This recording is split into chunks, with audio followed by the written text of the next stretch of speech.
Hello, and welcome to the 6-5 Summit. I'm Shelley Kramer, one of the founding partners here at Futurum Research, and on behalf of my team at Futurum and the team at Moor Insights and Strategy, welcome. Glad to have you. In this spotlight session, Patrick Moorhead of Moor Insights is joined by Venkat Nagaswamy, the CMO of Mitel. Their conversation today explores the dynamic shifts that the communications industry has undergone in the last few years and what those changes mean for the market. They also take a look at what Mitel is focusing on as a result. Let's go have a listen.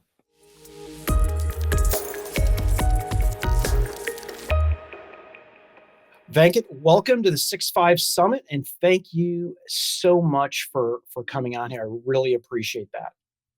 Thanks for having me, Pat, and points for pronouncing my name correctly. I appreciate that. I try to get these things right. I mean, who doesn't want their name pronounced correctly? So, boy, a lot of stuff going on at Mitel these days, but I think everyone wants to hear, what has Mitel been up to recently? Excellent. So I'm new to Mitel. I've been here only for 5 weeks now, and quite literally, this is the fifth week, 6th week starting. My initial reactions are, I'm extremely impressed with how international the company is, right? We are a company with 35 million users around the globe. 65% of them are international, 35% are in the US. So the size and scope of Mitel is something that's truly impressive. And you ask me what we've been doing recently, we've added 1.5 million lines of users in the past year. 1.5 to 2 million is what we've been doing over the past few years. And when you think about the scale of that, it's stupendous. And especially coming from the cloud world where the life of the company has 1.5 to 2 million lines, us adding in only 1 year, that to me is super interesting and super, sexy. Yeah, it's incredible. Mitel has a great history. I mean, gosh, you've been in the space for 50 years. I mean, you're 35 million users across 100 countries. I mean, it's impressive. Absolutely. This is one of the few companies that I've worked at where I'm almost as old as the company. And so the company turned 49 as of June, and it's going to turn 50 next year. And you look at the company's history, it's one of innovation, right? We were the first to introduce VPN phones for people working from homes back in the day. We were one of the first people to do VMs, or the call control software in the VM, which back 10, 15 years ago was new, and today is par for the course for a lot of our competitors. So we have a track record of innovation, track record of doing a lot of things over the past almost 50 years that we've lived. Yeah, it's been exciting. It's been a great run so far. So I want to talk about cloud. I mean, it's just amazing. The cloud started about 15 years ago, and it has really taken a lot of turns along the way. And there's been different definitions along the way where cloud was a destination, cloud was an operating model. It's public cloud, private cloud, hybrid cloud. There's so many definitions out there. Seems like everybody has their own definition. And I'm curious, what's yours? So it's instructive to start off with what's happened in cloud computing, and then we'll talk about how we're doing the same, right? So when you think about cloud computing, you had on-prem equipment and on-prem client server software. And then when we ended up with public cloud, there's a one-size-fits-all public cloud. So public cloud is what I would describe in AWS, in Azure, and so on. It's one-size-fits-all, maybe raw iron that's provided in the cloud. And then what we've seen over the recent past is that it's not only about public cloud, but it's also about integrating the private cloud, the on-prem equipment with the public cloud to create hybrid clouds. And then, of course, have private clouds in the market. So if the world has evolved into a one-size-fits-all public cloud to multiple variants of it, between my on-prem equipment and what I'm going to deploy on my own private cloud, which I control, and everything in between. And now cloud has come down to the edge as well, and some people call it fog computing, and fog computing is now deploying cloud at the edge. And so when I look at all of these things, going to our definition, to us in a communication world, a public cloud is a pure UCaaS world. On-prem is us, and we, Mitel, can do everything in between, and we can talk about more about that. The key thing to understand is that, at your earlier point, or the point behind the question, public cloud is not just about one thing. Cloud is about is a business model, is a way you deliver it. The way I like to think about it is to think about it as in a jobs to be done framework, right? From a jobs to be done framework, the customer is looking for compute, or the customer is looking for communications. They don't really care whether it's at the edge, whether it's in the Right. cloud, or somewhere in between. Yeah, I mean, the maturation of cloud has been a positive thing. I mean, 10 years ago, it was, hey, go to the public cloud or you're crazy. And then about 3 to 4 years ago, Andy Jassy got on stage with AWS and brought out Outposts, and which was very much a hybrid on-prem solution. Yeah, exactly. And even though everybody had done this previously, that was the moment where nobody can deny that the hybrid cloud is where the world is going. And at least from what I've researched and talked to Mitel about, this is where you're headed. Absolutely. So I like to characterize Mitel as the Burger King of communications. Have it your way. Yeah. And so you can, for our software, our platforms that we have, you can deploy it on-prem in a closet. You can deploy it on your own VM out in the cloud, or you can go partner with our partnership with RingCentral, go a pure public cloud in terms of what you get in UCaaS. And so this choice, this flexibility, this ability to deploy what the customer wants, that's the core strength of Mitel. Yeah, imagine that, doing what the customers want. Yeah. And absolutely, and there is a reason on the data side of the cloud that 75% of data is still on-prem. There are reasons for this, right? And it's typically critical applications that customers have decided not to move there. So cloud is an operating model. It's not a place. Exactly. It's an operating model. It can be on-prem. It can be on the edge. It can be in the public cloud. It can be in a colo as well. Yeah, absolutely. It's a bit of an attitude, I would say, rather than any one of those things, right? Yeah. Yeah. So let's drill into the communication environment in order for businesses to modernize. I mean, what does that mean, and what does it mean for that? Does it mean that everybody's going to the cloud? I think I know the answer of this, but I want to hear it in your words. So, short answer is no. Of course, there's a much longer answer for this. So, when you look at again, going back to the point around jobs to be done framework, right? What is a customer hiring us for? A customer is hiring us for providing communication services and however way in which they want it to be. Now, there seems to be a misconception, and I admit, having worked in the UCaaS space before, we were one of those people causing this miscommunication that everything is inevitably going to go into the cloud. On-prem is an old paradigm; it's going to die, and everything is going to move to the cloud. Now, there's an old saying: "Old soldiers never die; they only fade away." And I think you can say the same thing about paradigms. And even old paradigms never die, and I don't think they even fade away. They just exist in a minor form somewhere.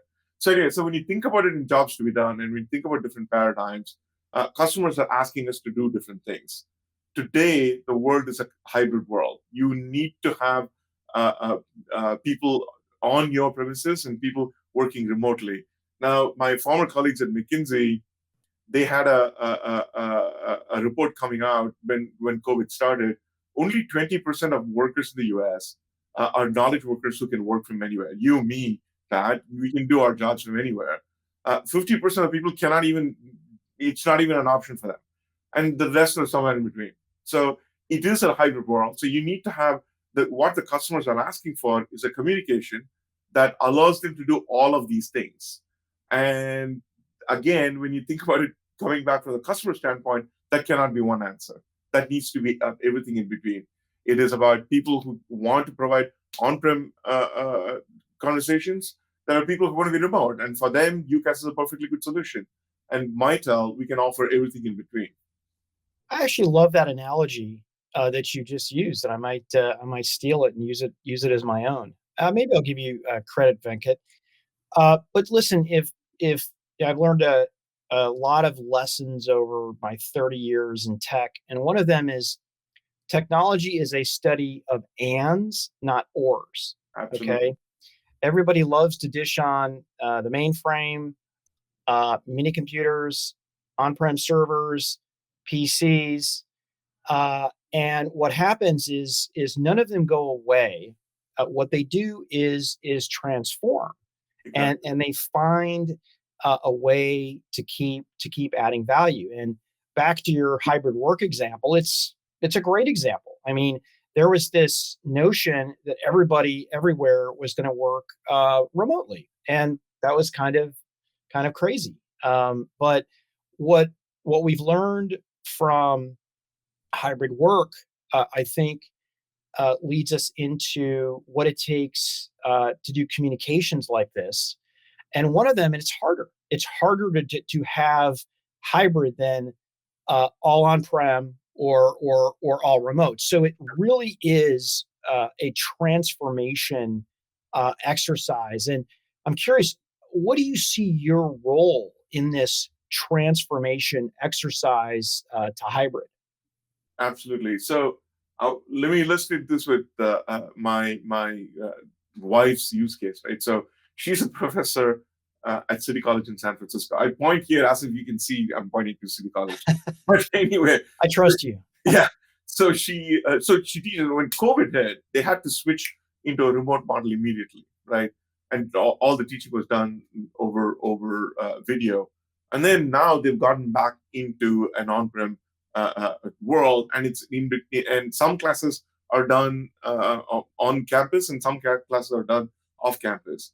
And so when you think about communications, there are phones in classes, there is phones in her office, and then she's here. And so, how do you drive this kind of seamlessness where you want the customer to have a seamless experience? Now, one of our customers, Binghamton University, does the same thing. They had the similar use case with 20,000 seats, but they wanted to be able to do that. And so, what we can do, Mitel, because we can deploy, we have on-prem equipment. Our our platforms can be deployed on the cloud, and platforms have Cloud Link, which allows you to tie other cloud solutions to the product, right? And we ourselves have 2,000 applications that integrate to this, but because of Cloud Link, we can also integrate other solutions to it.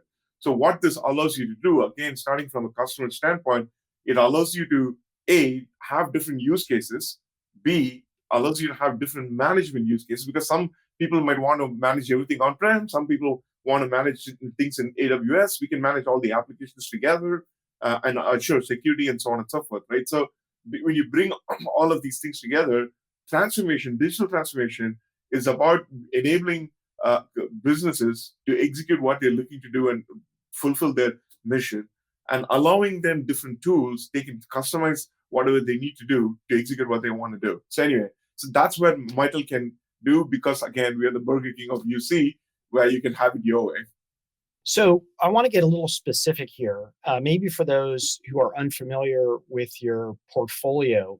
What does your portfolio look like? And I know I know you're 5-6 weeks into the job here, but I'm sure you know it really well. So our core software is our platforms, and these are the platforms that can be deployed on-prem, can be deployed on-prem in the closet, or we can put in the cloud in a VM or where have you. And then this core platform is tied to UC applications and contact center applications. And then it, of course, then goes to our devices portfolio. We've recently introduced 6900 award-winning platforms. We also use DECT phones that a lot of our nurses use. Those are other parts of our portfolio. So platform is the first, leading to application for UC and CC, and then devices. Those are all part of the portfolio. And all of these things are tied together with CloudLink, which is our open API integration platform that allows us to integrate with any cloud. So this is one of those things that allows you to use your existing on-prem equipment and existing platform to integrate to new applications that you might not have thought about earlier.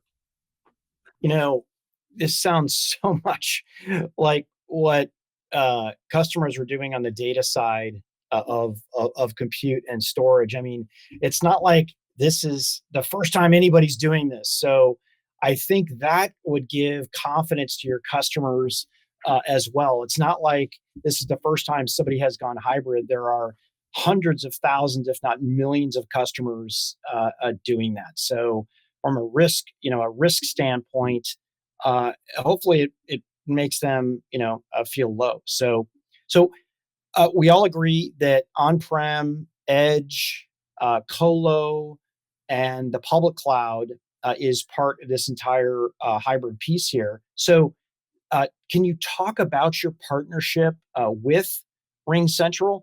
How does this play into the hybrid equation? Absolutely. So when we talk about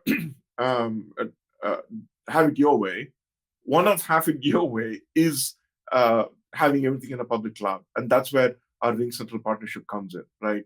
So we are the only players who can offer this end-to-end solution to our customers, starting with on-prem to a public cloud, to a hybrid cloud, to actually I should reverse it, to a private cloud, to a hybrid cloud, and a public cloud. And RingCentral is our public cloud option. There's going to be some chunk of population, especially with a huge amount of knowledge workers, for whom public cloud is the right solution. And that's the reason we've partnered with RingCentral. It's an award. It's the largest UCaaS vendor in the world. It has won multiple Gartner Magic Quadrant awards. And so we found the right partner to work with to provide that option, should the customer want it, should our partners want it. Yeah, I love that choice, by the way. Yeah. I'll admit, I liked it. So I'm sure you wouldn't have gone this path without talking to your customers and partners. But I'm curious, how would you summarize the customer and partner reaction to all of this?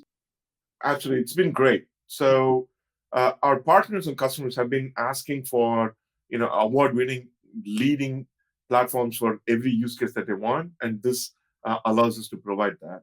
What our partners love about this is that because we are the only ones who can offer this end-to-end, they are the only ones who can offer end-to-end, and our partners, again, are, because they're tied to the customers, they can offer this to whatever use case that the customers might want. So starting with the customer truth, our partners have deep relationship with customers. And when you start with the customer truth, our partners generally want to be able to offer the right solutions to the customer.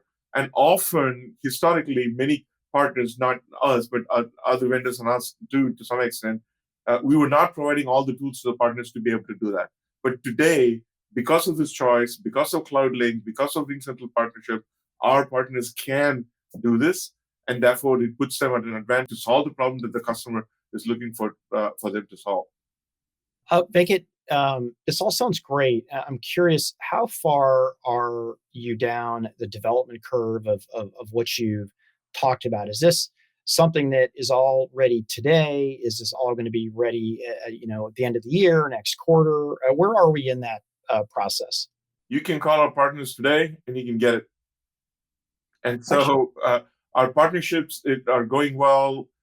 We've started transitioning some of our existing ShoreTel and our historical acquisition on ShoreTel and Mitel cloud customers to Ring. If you've read the RingCentral 10K, they talk about how this is one of the best partnerships that they've had. And so the partnership is off to a very strong start. There is a big communications and insurance and insurance services vendor, and they have about 8,000 seats, and they were one of our lead customers, and they've started the transition to Ring, and they love it. And so this transition is happening, and we'll continue to execute it as the time goes by. one of the things is that in this partnership, we've certified our equipment. We've certified our 6900. So a lot of our customers can take the existing equipment and have assurance that it's going to work seamlessly with RingCentral. We've provided migration tools to our partners so they know how to transition customers from one to another seamlessly. So we are the only, if you're either on Mitel Cloud or on Mitel Prem, RingCentral partnership with Mitel is the only way that you can do with a low risk and low risk and do it quickly. Well, sounds like a good strategy, and I like what Mitel is doing. Kind of have your cake and eat it too. Meet your customers where they are, regardless of their deployment. And it sounds like execution is very well down the road. Absolutely, and we're looking forward to the future. And again, because we're the Burger King of communications, we are the only ones who provide all these tools that our partners can use to serve their customers. I appreciate it. Venkat, it's been great meeting you. I saw the press release come along that you were joining Mitel. I didn't think I'd be meeting with you so quickly, but thank you so much for being part of the 6.5 Summit 2022. And I hope we get to meet in real life soon. I hope so. And I'd love to buy you a beer one of these days, Pat. I'm in for it. I like that. Cheers. Take care. Take care. Bye.